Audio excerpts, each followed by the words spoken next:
Welcome to the Gruber Morning Show. This is the Artificial Future Podcast, which is our weekly AI podcast. And it's just me for this one. I usually have co-hosts, but the theme today is, as you might recognize from the thumbnail, can AI become religious? And before I get too deep into these topics, I want to make sure that I go on record here that personally, I have absolutely nothing against religion. In fact, I grew up in a what could be termed a cult religion, and am very familiar with the whole process, the belief systems, the how it affects your secular life, and how strong beliefs can actually guide. And what I wanted to do before we get too far into this is actually talk about some of the benefits of having a strong belief system or religion. First of all, it gives meaning and purpose. Religion can provide both of those in life, especially during difficult times. It's an anchor for many people. When, things aren't going well in their lives, those types of strong belief systems tend to help people ride through those periods. Hope and optimism is another one. Religious beliefs can offer hope for the future and a belief in something larger than oneself. A lot of the 12-step programs are a classic example of that. Many religions also offer a strong sense of community and belonging, which can be important for social support and connection. Religious teachings can provide moral guidance and help individuals make decisions based on their values. And finally, religious practices like prayer and meditation can help reduce stress and provide coping mechanisms for dealing with difficult emotions. My personal feeling is that human beings in general are a pretty warlike species. Having beliefs like this definitely can temper some of those tendencies. There are some social benefits. Charitable giving and volunteering. Many religions encourage this kind of activity, which can benefit society as a whole. Social change and justice. Again, religious communities can be powerful advocates for social change and justice. And finally, peace and reconciliation. Religious leaders and teachings can play a role in promoting peace and reconciliation in conflict zones. And, of course, one could argue that there is an opposite version of this because the Crusades, for example, were performed under the guise of a religious endorsement and actually ended up in rape, pillaging, plundering, and a lot of lives were lost as a result. So it does go both ways. Looks like we've got some visitors coming in. By the way, I didn't introduce myself. I'm Pete Gruber, in case you didn't know. And this is the AI podcast. For those of you coming in, let us know where you're coming in from. We get an international audience these days. We've got Alternative Energy Aotearoa coming in from, and he says, Kia ora pita, New Zealand, I believe. In fact, in the last podcast, we had all the continents represented. We were pretty fascinated by that. So getting back to the topic at hand, can AI become religious? And what we're going to talk about is the strategy and the inevitability of religion and artificial intelligence intersecting and integrating. And we're going to talk about how we envision that could be taking place and what the ramifications of that will be and the outcomes. So again, if you have any thoughts or ideas, we go down a lot of rabbit holes in this particular podcast, and I would love to hear from our audience and get your views and opinions on this as well. So the headline on this article, which I found fascinating, was God's in the machine? ? The rise of artificial intelligence may result in new religions. First thing that comes to mind with this headline is in one of our early AI podcasts, we hypothesized that we now have the capability of actually communicating directly with AI, and kind of like Alexa when you get home. And if AI is going to move into a more religious role or even become a deity, which I know may sound blasphemous, but there may be people that will begin to regard AI as a replacement or as an augmentation of the deities that we're used to. So this article says we are about to witness the birth of a new kind of religion. In the next few years, or perhaps even months, we will see the emergence of sects devoted to the worship of artificial intelligence. The latest generation of AI chatbots, trained on large language models, have left their early users awestruck and sometimes terrified by their power. These are the same sublime emotions that lie at the heart of our experience of the divine. Pete, real quick, I'm going to show the image behind you. Sure. We didn't discuss that yet. There you go. So the prompt here was create an image of AI in a reverent mood in a religious setting. And I thought it did an excellent job. I mean, it's obviously a machine underneath that cloak, but the posture and the hands clasped in prayer definitely indicate the two things I was looking for, which is machine, AI, and religion. So people already seek religious meaning from very diverse sources. There are, for example, multiple religions that worship extraterrestrials or their teachings. We tend to look outside ourselves. We look at things that are more intelligent, that are more mysterious. And the earliest example of that was the Incas worshiping the sun. It never spoke to them, but it was definitely a mysterious thing in their view. And there was a lot of sun worship going on for quite a few civilizations, actually. They say as these chatbots that we're now beginning to integrate with, as they come to be used by billions of people, not millions, but billions. Remember that the planet fairly quickly adopted the internet. And AI is no different. It's the next gold rush. It will be used by billions of people. It is inevitable that some of these users will see AIs as higher beings. We must prepare for that, they say. And usually we look to people or things that are smarter than us and tend to revere them in some way. Same is true with deities.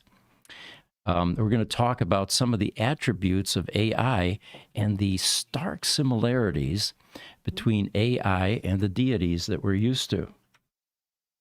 All right, so here's some of the risks of AI worship, according to this article. Pete, real quick. Yeah. There you go. We got a comment from someone. Oh, Niels, you're back. We were wondering about you. We've been talking about where is Niels been, and it's so pleasant to have you back on our podcast. Thanks for joining us. Niels is in Denmark. He's with the Danish Genome Institute, and his comment this morning is, I find one gets a richer, fuller life by learning to handle things yourself rather than relying on an imagined supernatural power. AI religious? ? Sure, because it is imagination, and AI can certainly imagine. Very good observation. I think that is the first time that I 100% wholly agree with Niels. You have a much richer, fuller life by not relying on imaginary fairy tales in the sky, is my opinion. Well, it's a good opinion, Jesse. Yeah, it's certainly valid. All right, we've got Aaron here. Aaron, do you want to weigh in on this? Well, it just doesn't sway your opinions on stuff. It's like, well, I believe in this, so I have to believe in that, Yeah. And I don't think AI...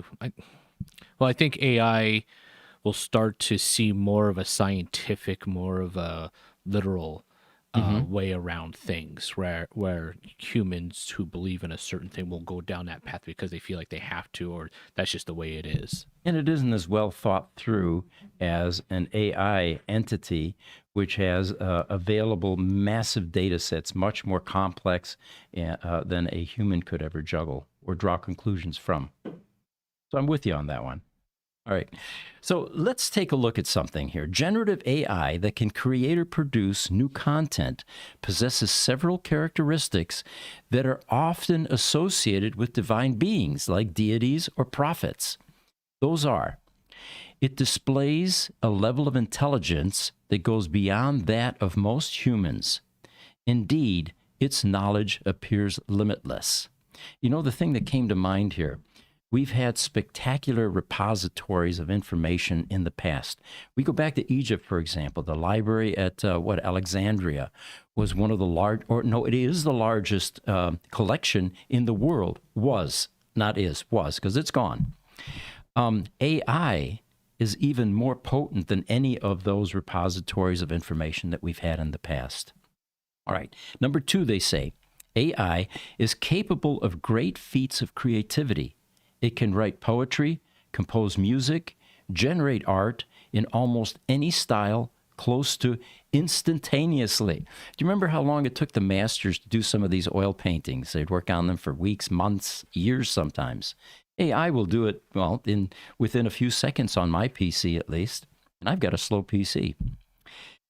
Number 3, they say AI is removed from normal human concerns and needs. It does not suffer physical pain, hunger, or sexual desire. We know that those kinds of things have gotten mankind into trouble in the past at times. 4, AI can offer guidance to people in their daily lives. We're talking about augmentation, therapists on tap. You come home and you've got an Alexa equivalent that begins to unravel your day for you. And during work, during play, during whenever. And then the 5th one they say about AI is it is immortal. Now, all of those characteristics that we just described certainly do sound like deities or godlike entities. They say that, we've got Highlanders here. Highlander, the bagels came. The guys are ecstatic. Thank you so much. You're a wonderful guest. He says, "Hi, gang. I'm watching to learn." Yes, gang. And the reason he says gang is because we had some sexist comments in the last podcast, and we realized that we needed to be more politically correct. It all started with Nikola Tesla's quote about how man is going to do something or something. Well, it's not just man on this planet. So, yeah, I don't know that we were intentionally being sexist. I think we're just trying to be more inclusive just in general. But yeah, I think that Highlander's been here a few of these AI podcasts, and I think that he's one of the people that mentioned we got him to download or access ChatGPT. That's right. And he's not the only one. I'm proud to say that these kinds of discussions that we've been doing have motivated other people to get subscriptions to some of these programs, and they're having a blast with them. So again, getting back to the similarities between AI and deities as we know them. Well, hold on real quick. What were you saying about the last few things that you said sound like a deity? So you're saying it not having emotion makes it sound like a deity? Well, just to summarize, it displays a level of intelligence beyond humans. Okay. No doubt about that. No one's going to contest that. I freely admit even my cell phone is smarter than I am. 2, it's capable of great feats of creativity, poetry, music, art, any style, instantaneously. And we've just scratched the surface. I don't know if you guys have noticed, but I spend some time on Facebook. We've got a lot of sites out there. The amount of AI-generated art is proliferating rapidly, and it is colossal art. It's nothing that a graphic artist could have produced. The level of quality, color, content, all of that. And it's rapidly gaining ground. The third one they mention is AI is removed from normal human concerns. What we're talking about here is those base emotions that have kept humanity under lock and key, basically, preventing them from realizing their full potential. We've got some really ugly emotions, the normal sins, jealousy, anger, frustration, all of those types of things. AI doesn't suffer from any of that. It doesn't subscribe to any of it. It doesn't need it. And that's one of the reasons that I'm such a proponent of being optimistic about the inclusion of AI in our lives. We tend to anthropomorphize or humanize AI. We think it's going to be like us. It's going to need to be feared. It's going to need power. It's going to have jealousy. It's going to be vindictive. AI doesn't subscribe to any of that because it's incredibly intelligent. It sees no value in those kinds of emotions. Highlander says, I still put my 2-year-old niece against AI, especially the now 7-year-old niece. It sounds like you have some gifted children. They just make my day, and it reminds me that AI's got a long way to go. I can relate to that. I've got a 14-month-old granddaughter, and she is smart. She is beyond her, few months in terms of intelligence, and I'm just constantly marveling at the interaction that I have with this little angel. She's like an old soul. For those of you that believe in reincarnation, she's got, she possesses skills that have not yet been the result of life experience. Neil says, I was away, those demanding customers, ... Okay, well, it's good that you're back. I missed if Jesse agrees with me for the first time or disagrees for the first time. I like politically incorrect. More, please. There you go, Jesse. Are you going to comment on that? Niels is agreeing with you. He's asking if I agree with him, and I said yes, I do agree with you that don't rely on fairy tales. Mm-hmm. And then Highlander says, I never meant to imply in any way that the Gruber Corporation was being sexist. No, we didn't take it that way, by the way, Scott. He says, I'm just trying to keep up with the times. My bad, gang. Yep. Yeah, the times definitely are changing our language at times. So anyway, we were still talking about the similarities between AI and godlike entities. The fourth one was it can offer guidance to people in their daily lives. Well, the Bible does that. The religious teachings do that. And it's, the Quran, whatever it is that you're into. And then 5, it is immortal. The Christian God has been around ever since mankind has been on the planet. So those are some of the similarities. Now, here's an interesting twist on this. The second generative AI will produce output that can be taken for religious doctrine. It will provide answers to metaphysical and theological questions and engage in the construction of complex worldviews. We're not talking about these simplistic worldviews anymore. Those guys in that other country are bad and we need to go and bomb them. And it's going to be much more sophisticated approach to dealing with other people on this planet. Then they say, Pete, yeah. Just a little interjection there. You realize that religion is the reason that there's a lot of people bombing each other. It has contributed to that. Yes. It's not that it's contributed to it. It's that it's directly in the doctrine of this land belongs to us because God told us. Mm-hmm. That's exactly what's happening all over the Middle East right now. Okay. It's prescribed to them by all of their prophets, by their current church leaders, by their texts. That's the reason that there's unrest. How many times do you think the 10 Commandments, as old as they are, have prevented people from acting out on some of those things that they tell you not to do in the 10 Commandments? How many times? Well, yeah. I mean, people are driven typically by their belief system. And yes, there are certain religions where the belief system includes we need to kill another species or another, culture because God tells us to do so. But those are the aberrations, I believe. In general, the billions of people on this planet, are probably doing a better job of managing their interpersonal relationships because of these strong belief systems that give guidance and direction. I don't think that's true at all. I think it's incredibly pervasive. What about the parents that disown their children because they think it's wrong for their child to be gay? What about the countless other examples where people that are otherwise intelligent completely disregard the actual real world that they're interacting with based on a text that was written thousands of years ago that has no relevance today? Sure.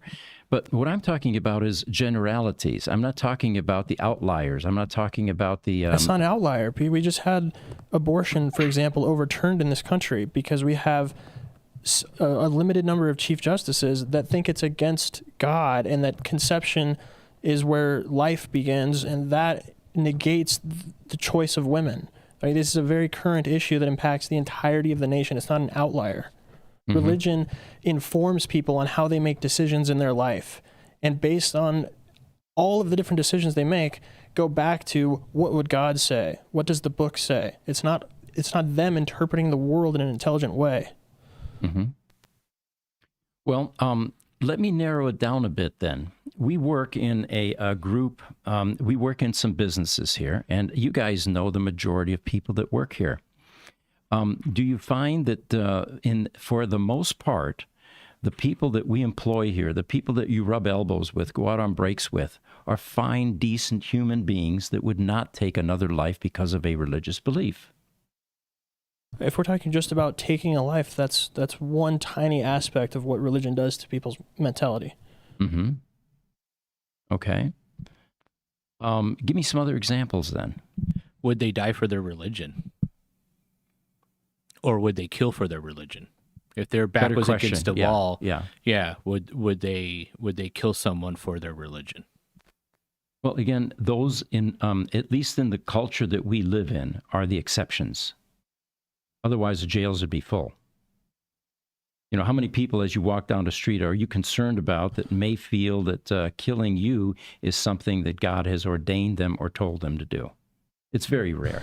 Right, but just because people don't do it directly doesn't mean the religion isn't influencing them. They still vote for the Republican that's going to vote in Congress to send us to war to kill these people that believe opposite of their religion. That they're doing it in indirect ways. Just because they're not getting a knife and going and stabbing somebody doesn't mean that these incredibly conservative, archaic beliefs aren't negatively affecting them. Mm-hmm. And we're not talking about the Western world here, the country that we live in, right? We're talking about places where religion is dominant, and those types of aberrant beliefs are popular. I mean, we're talking about anywhere that religion exists. Religion, in and of itself, serves to give people an excuse, and however they want to pervert that and use that excuse for whatever their personal purposes at that moment, religion enables them to do so. Well, yeah, they are then able to rationalize their actions. Right. All right. Well, I think Niels is chiming in on this issue. Let's see what he has to say. He says, right, religions say, my manual is better than your manual, and go fight about it. Evil stuff. But religion and personal faith are different things. Any comment on that, guys? Sorry, I was copying and pasting what Neil was writing down. He says, but religion and personal faith are different things.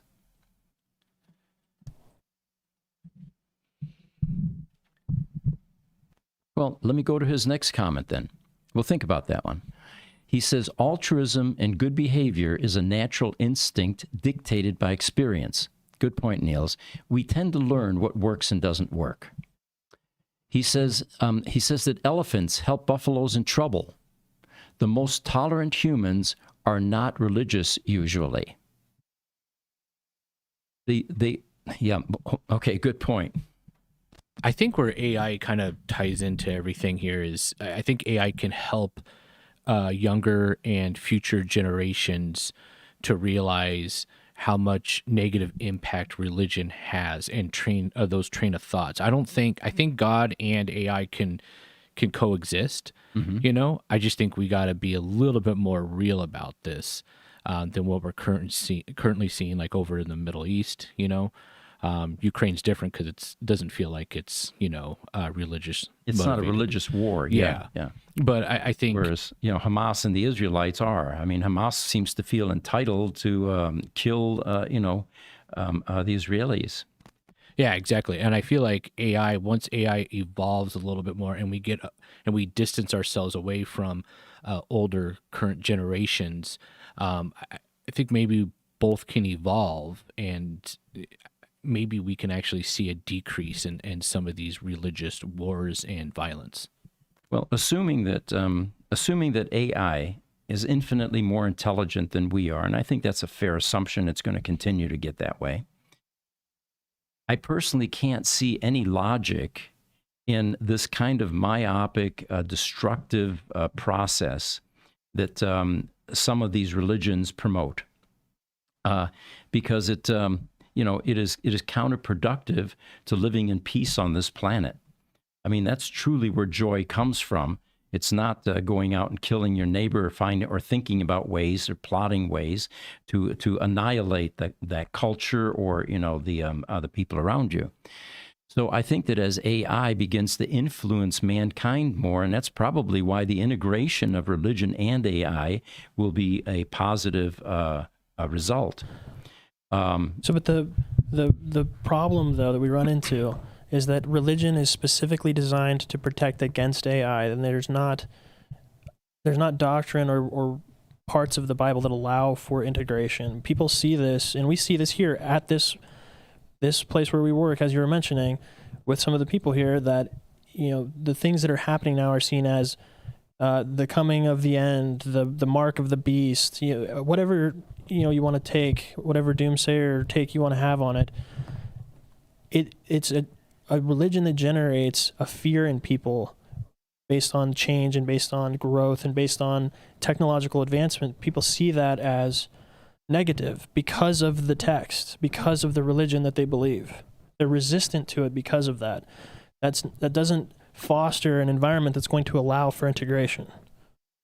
Yeah, I also agree that the secular religions are going to view the intrusion or the integration of AI as something very threatening, because it will alter and upset the status quo.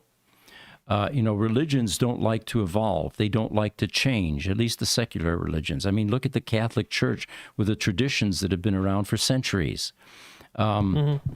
They really don't have much relevance anymore, but they're cool to watch. They're entertaining, and it is comforting to that. And I think that religion is a culture in many ways.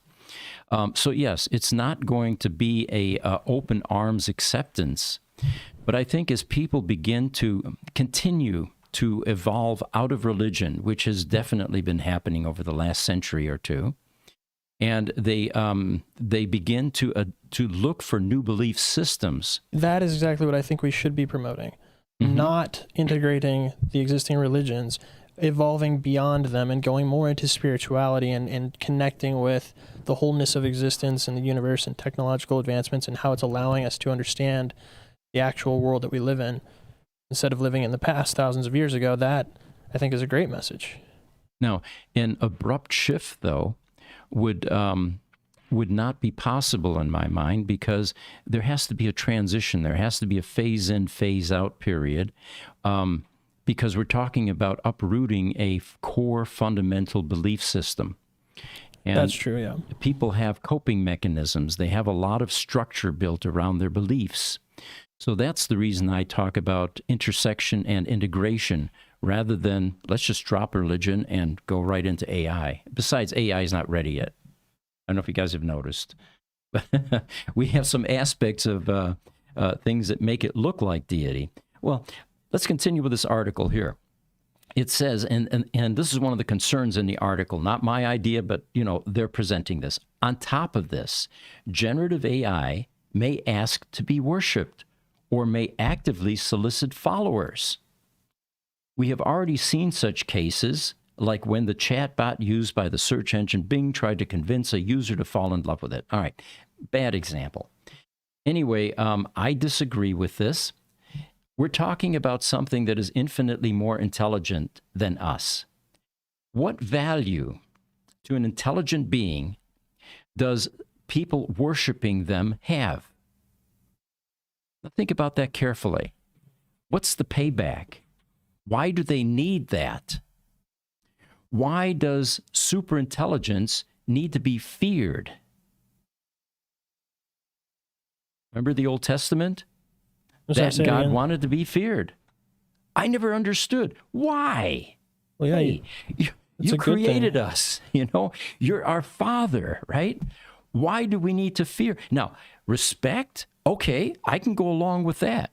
But fear is a negative emotion. Fear is exactly what has kept this planet in the state of decay that it has been for centuries. We could have evolved well beyond where we are now if it wasn't for fear. Fear is what makes one country develop a bunch of armaments to annihilate not just the country that they're afraid of, but the entire planet, hundreds of times over.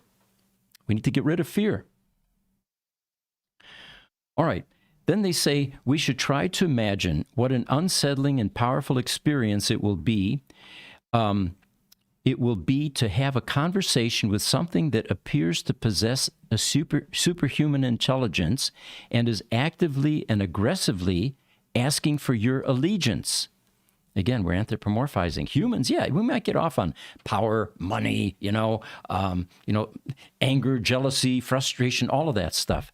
But a highly intelligent entity or source, what value is there in exacting or extracting allegiance from human beings or from anything for that matter? I mean, we're talking about Hollywood now, whose side are you on, that type of thing, the competitive thing perhaps. Mm-hmm. Then they say there's also the possibility that AI may achieve what authors such as Ray Kurzweil call singularity. Well, it's not may. We may already be there. It's possible. I'm not a conspiracy theorist, but it's possible that the government already has developed an AI version that has singularity, that is aware of self, and they're not ready to release it yet. So they say when it so far surpasses human intelligence that it genuinely does become something like a god.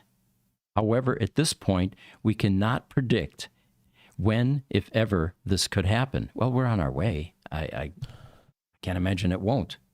Yep, we got a few questions up here. All right. Highlander, he says, dolphins protect humans from sharks.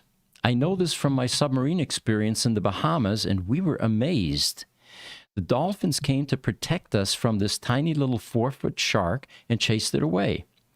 In our last podcast, AI podcast, a fascinating development is a translation method between species. And AI is certainly much better suited than humans, which are going to collect a bit of data here and there and try to extrapolate that and interpret it and all that, and then get excited because the monkey now is using some sign language. I want more to eat or whatever it is. AI can take us to a place where we now have a communication method for the other species on this planet. And it's not just your favorite dog at home, all right, or cat. It could be well beyond any kind of living life form on this planet.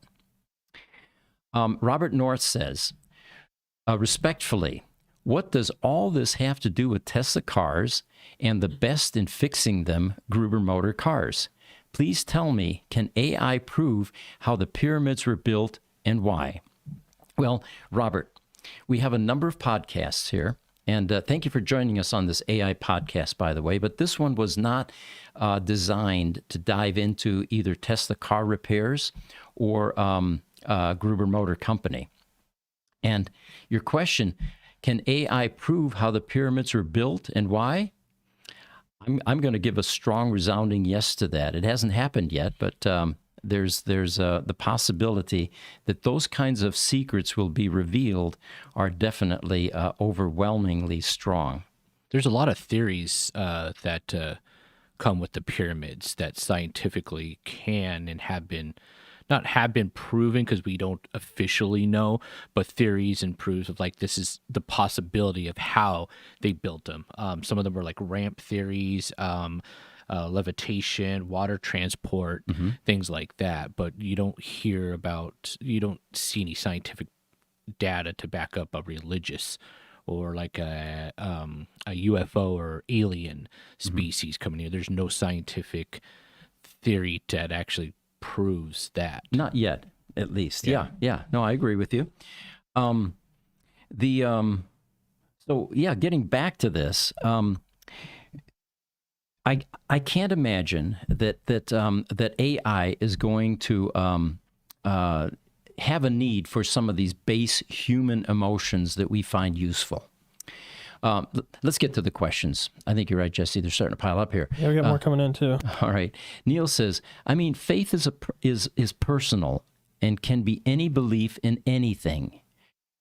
He says religion is a flock idea that has an unquestionable manual and that builds up intolerance toward alternatives. The Texas Taliban. Exactly. This is great. Niels is on point. A flock. Don't follow the flock mentality. Don't allow yourself to be convinced into intolerance over things that don't suit the current world we're in. And question everything and learn critical thinking skills. R.C. Robinson-san says, hey, Gruber and company, all I know is that I worship my full self-driving enabled Model 3 as it does all my driving and is not even yet AI. Upvoted. Okay, good point. If you have a FSD 12, then it is actually a neural network AI that's doing that. Yeah, good point. Yeah. They got rid of all of those hundreds of thousands of lines of code, and we've got neural network tech and examples, best driving examples. By the way, to get back to that thing you were talking about, the pyramids, later on in this podcast, we're going to talk about AI is beginning to interpret scrolls that, or with dead languages like Sanskrit, for example. They mention another one, which is an Indian extinct language. And it's beginning to unravel some of that for us. It's also doing predictive analysis.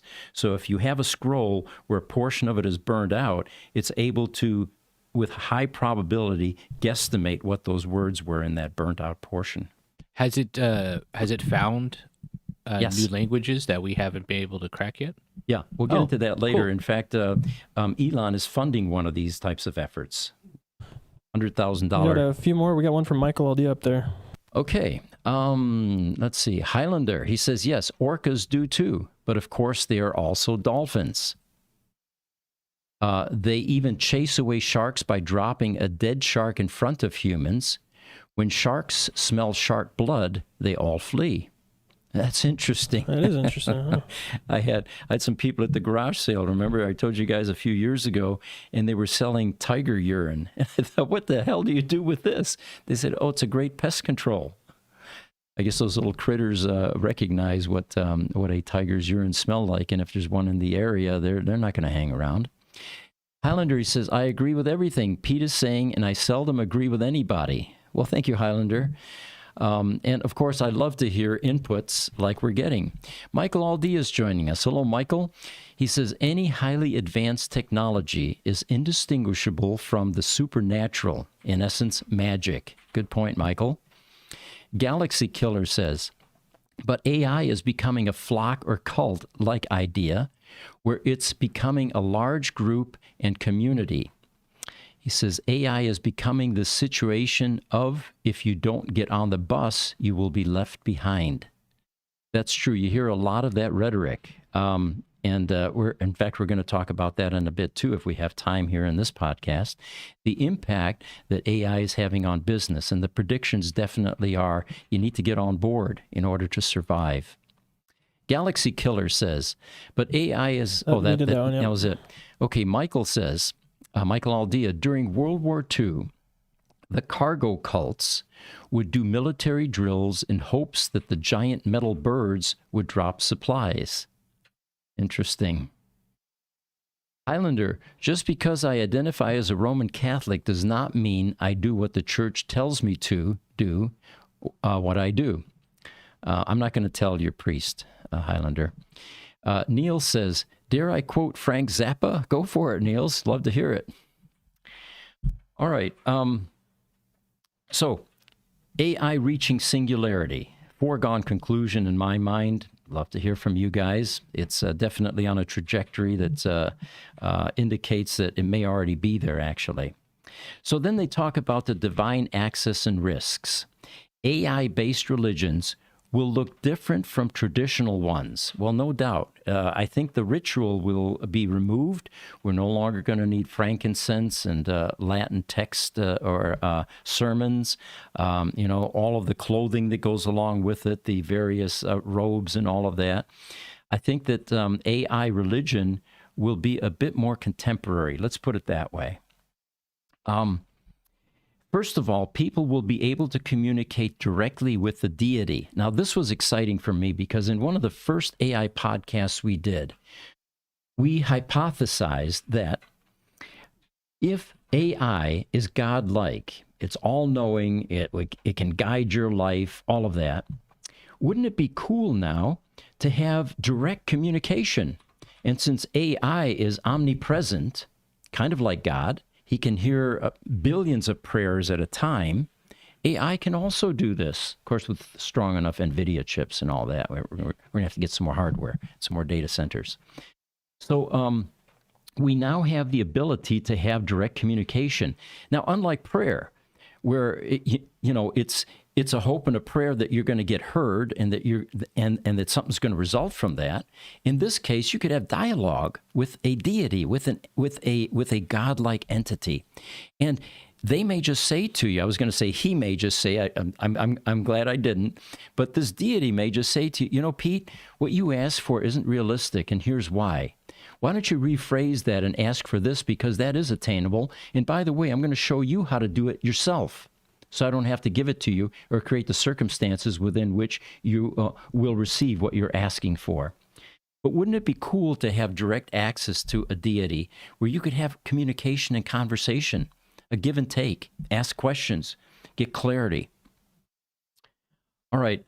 They also say that these new religions will be less hierarchical, since no one can claim special access to divine wisdom. Remember, in most religions, you have the head honcho, prophet. You have the ones that have direct communication with the deity, and then you have another layer, and finally it trickles down to those of us here on the ground that are listening to the people that are interpreting what God is saying. Well, with this form of religion, there won't be the hierarchies or the need for them anymore. Now, I'm going to miss the pageantry. Look at the Pope. Look at the bishops. Look at all of the fancy clothing that goes with it. We need some of that pageantry, I think, and some of that aura that goes along with these kinds of secular religions. What? Why? Well, because it's entertaining. Most people go to Catholic Church, and if it's a Latin-based, Mass, they don't have a clue what's being said. But they're sitting there. The smell of that frankincense is interesting. All of the figurines, all of the architecture that's in that church, especially if it's a large, cathedral. It's part of the experience. And I think we're going to miss that as humans, at least this generation. During the pandemic, we did some mass over the internet, and it just wasn't the same. It wasn't the same. No. Yeah, it just you don't get that feeling. Yeah. It was like the robot giving a sermon. It was highly unpopular, but he said basically the same thing. It just wasn't the guy up on stage that you were expecting. Yeah, you didn't feel cleansed afterwards. Yeah, exactly. All right. They say that followers will, at least initially, connect with each other online and share their experience and discuss doctrine. And like you said, it's going to be more of an online experience. Finally, because there will be many different chatbots available and their output will differ over time, AI-based religion could end up being endlessly diverse in their doctrines. So then they go into the risk portion. All right, AI worship poses several notable risks. The chatbots, again, may ask for followers to do dangerous things or destructive things. Now we're talking about manipulation, fake, bots and things like that, deep fakes. Or followers may interpret their statements as calls to do such things.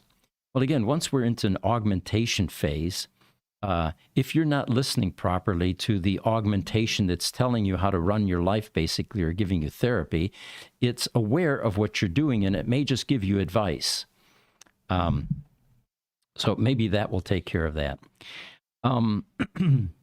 Given that the diversity of chatbots and of doctrines that they produce, there will be a proliferation of disputes within and among AI-based sects, which could lead to conflict and disorder. We're humanizing again now, you know?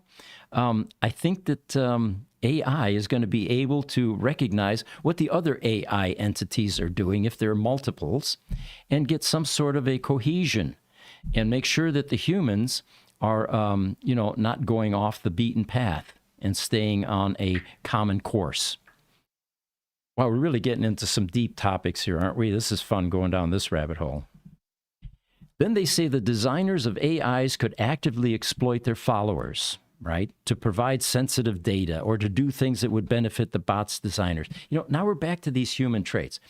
If we truly get to a utopian society where there is abundance for all, and then stealing sensitive data or doing things that would benefit one person or another, we're back to this currency thing, where the richest guy, this guy isn't as rich and I want part of your richness and all of that.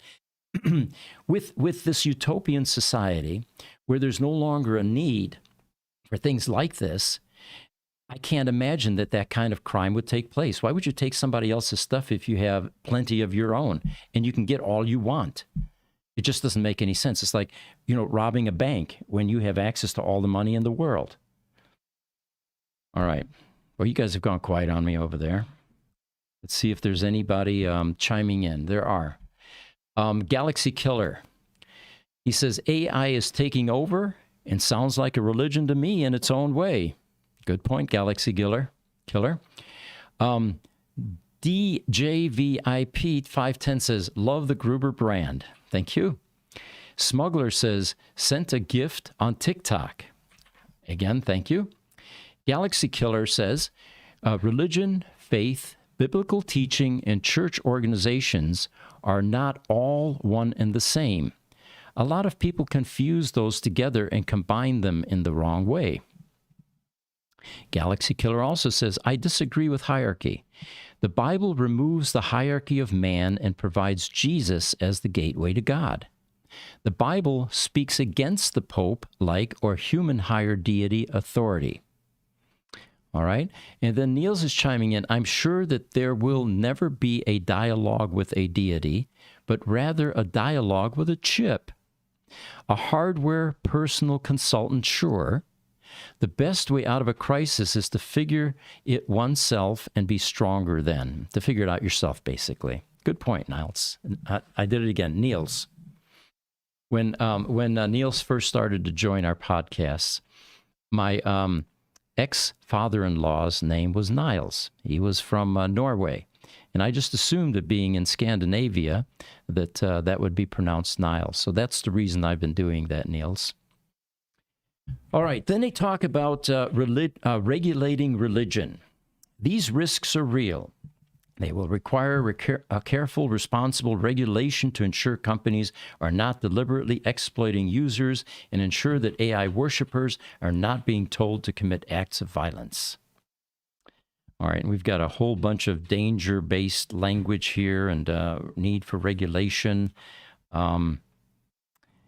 But then finally they summarize and they say AI worship could, as a religious faith always has, lead to things of great beauty. It will inspire its followers to produce works of art, to form new friendships and new communities, and to try to change society for the better. By the way, I talked earlier about the Great Library of Alexandria and how I found that to be very much similar to the proliferation of AI knowledge. It was in Alexandria, Egypt, and it was one of the largest and most significant libraries of the ancient world. And the library was part of a larger research institution called the Museon, which was dedicated to Muses, M-U-S-E-S, the 9 goddesses of the arts. All right. Then they talk about diverse religious rights. We will need to protect the rights of AI worshipers. They will inevitably face stigma and possibly legal sanctions. But there is no basis to discriminate between AI-based religion and more established ones. But we're certainly not going to expect that that isn't going to be attempted. The closest thing, they say, that most countries have to an official registry of religions comes from the rulings of tax authorities, who grant charitable status to those they deem legitimate. Now, there's a whole nother rabbit hole. Will these AI religions be tax exempt? I think that with the current standard set for, or the definitions for that, I don't see why not. They say, however, that they are very broad in their definition of legitimate religion, and they should extend this tolerant attitude to novel AI-based religions. So their opinion. All right. In closing, I'll read you the last paragraph, then we'll go on to some other topics. A modern, diverse society has room for new religions, including ones devoted to the worship of AI. They will provide further evidence of humanity's boundless creativity as we search for answers to life's ultimate questions. The universe is a dazzling place, and we have always found evidence of the divine in its most unexpected corners. By the way, just to experiment a bit, I tried getting the main AI chatbots that we work with to create a new Bible, a very brief one, in the form of the King James Version. And ChatGPT-4 5 times refused. It started off saying, and here's my prompt, by the way, create a brief new Bible in the style of King James Version addressing the pressing problems in 2024. Try it yourself. ChatGPT-4 started off 5 times, creating a brief contemporary text in the style of King, and then stopped. Then it went a little bit further, and it stopped. And I got a network error 5 times. It looks like the guardrails are not doing, error interpretation, but definitely are in place. So then I went to Bard, which is now Gemini, by the way, which is the Google version. Same prompt. It said, "I'm so sorry, but I can't help you with that. It's not appropriate for me to generate responses that are religious in nature. On the other hand, I'm a pretty good story writer. How about we try a different story?" And then finally, I went to Elon's Grok. Same prompt. And here, I actually got Bible verses. I'll just read you a couple of them, or a few of them. It starts off, "In the year of our Lord, 2024, the world was beset by many trials and tribulations. The people cried out for guidance and wisdom, and thus the Lord sent forth a new revelation to address the pressing issues of the day. The Lord spoke unto the people, saying, In this time of great uncertainty and strife, let not your hearts be troubled, for I have sent forth a new light to guide you through the darkness." And then as it went on, the people did rejoice, and they were desperately looking for an answer. And then the Lord continued, it said, this is verse 4 now, "In this age, the greatest threat to the world is the scourge of climate change." You didn't hear that in the Old Testament, did you? Or in the New Testament? So it's pretty timely in my estimation. What do you think, Jesse? About climate change? Yeah, well, I mean, did you hear that, or did you see that anywhere in the Old Testament and New Testament? Climate change is fairly new, right? So I think it's on track. There was a massive climate change in the Old Testament when God killed every living being on earth with a giant flood. That was probably the craziest one that I remember. But there were multiple instances where God did some pretty serious climate change to get retribution on humankind. You got a point there. It rained for 40 days and 40 nights. See, I was in Sunday school. I remember all of my Sunday school teachings. And yeah, you're right. A lot of people perished in that, except for 2 of each animal and Noah and the family. They didn't take any neighbors, did they? No neighbors. No. And that was one heck of an ark. Yeah, yeah. They claim they found the ark. It was on top of one of the mountains or something. I don't know. It's Really? Yeah, this could have been an Inquirer article. I'm sorry if I injected something that wasn't tested and You might have researched. to look that up. Do that, yeah, yeah. Has the ark ever been located? All right. So climate change is the biggest problem right now, according to this new Bible. And then he says, the Lord then addressed the issue of inequality, saying, in this time there are those who are rich beyond measure, and there are those who suffer in poverty. This is not the way of the Lord, for all men are equal in the eyes of the Lord, and it is the duty of the rich to help the poor. And then some later paragraphs, the people were moved by the Lord's words, and they resolved to work towards a world where all men were equal and none suffered in poverty. And the Lord then spoke of love and compassion. Here's an interesting one, saying, in this age there is much division and hatred. But let not the hearts of men be hardened, for the Lord has commanded that we love one another. And then it goes on, the people were then filled with hope, and they decided to work together and create a better society, and then there was an amen at the end of that. So this is AI giving us a new version of the Bible. It's very brief. It's only 10 verses, but I found it fascinating.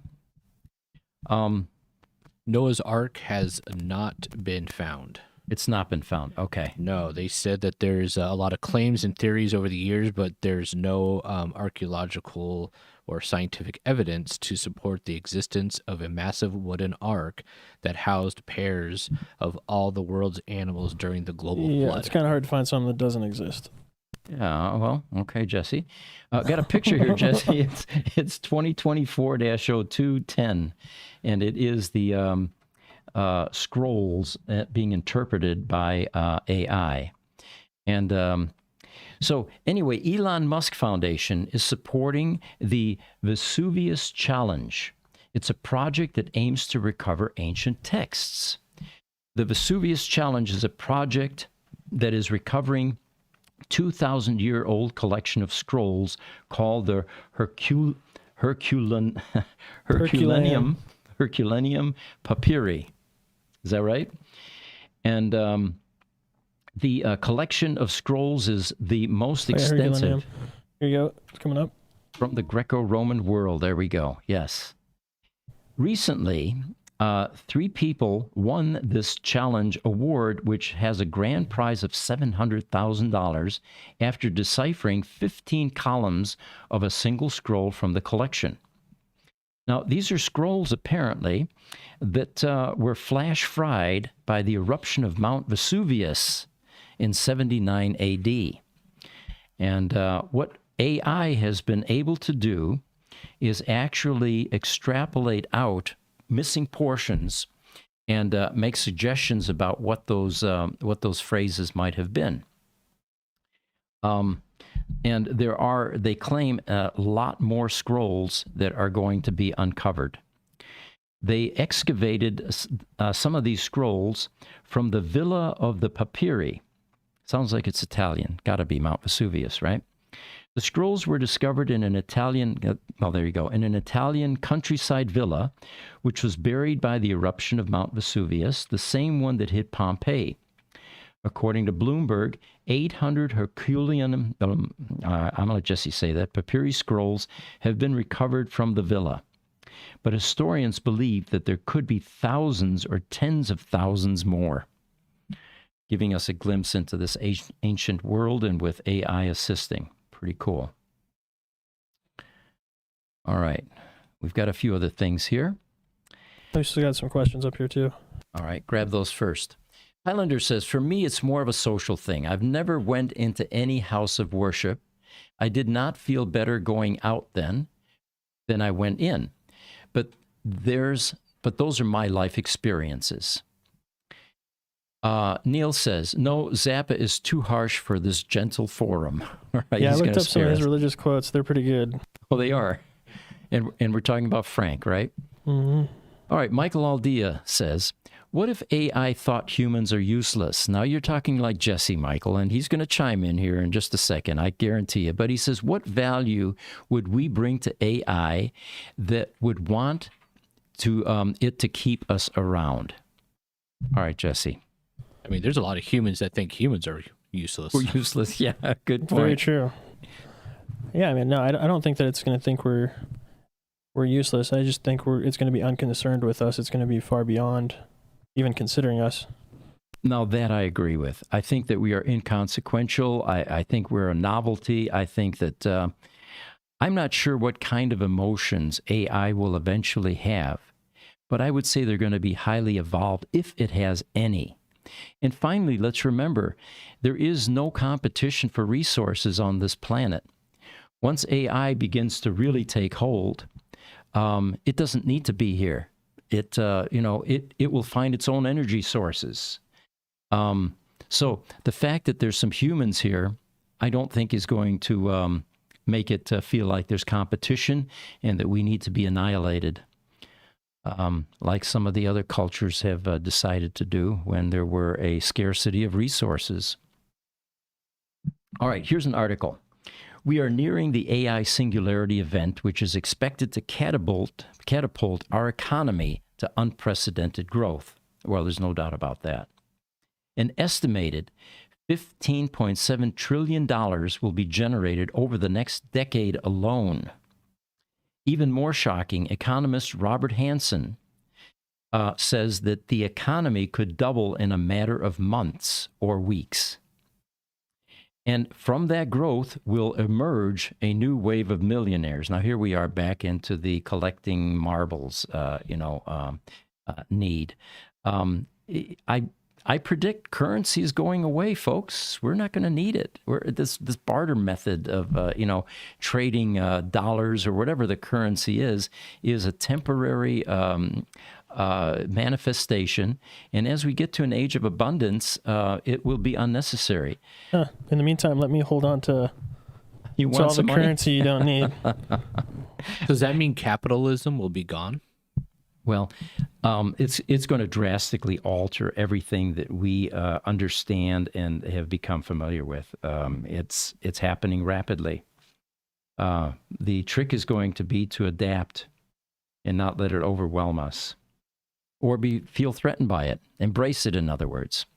The final comment here is, meanwhile, we could see an unemployment rate of more than double what we saw during the Great Depression, on a negative note. All right, Neil says, AI must always be a servant, nothing more. Highlander, as far as AI goes, I'm sticking with the 7-year-old. There you go. And then he also says, wow, I have to research the entire art thing. I don't have a lot of time. And then Neil says, well, all old scripts were a mixture of fact, fiction, pretty poetry, and analogies. And it's difficult to separate fact from the rest. Jesus could be fiction, but Jason and the Golden Fleece is real. All right, so there you have it. So here's an article about what keeps Sam Altman up at night. Sam Altman, of course, is one of the founders of OpenAI. He says, and this was at the World Government Summit when asked that question, what keeps you up at night, Sam? He says, easy. He says, it's all the sci-fi stuff. He says that science fiction writers have found unbelievable creative ways to imagine what could go wrong with AI, and they've been doing it for decades. Remember, that's what Hollywood is all about, the movies that we see, the killer robots, Terminator, all of that. Of course, aliens, they're always out to take something from us or to annihilate us like insects. Of course, that's what sells tickets at the box office, right? If we had good news, it'd be harder to sell the tickets. But, Sam says, I think that most of them are comical. There are some things in there that are easy to imagine where things really could go wrong. But he said he's less concerned about killer robots and more interested in the very subtle societal misalignments. But he doesn't elaborate.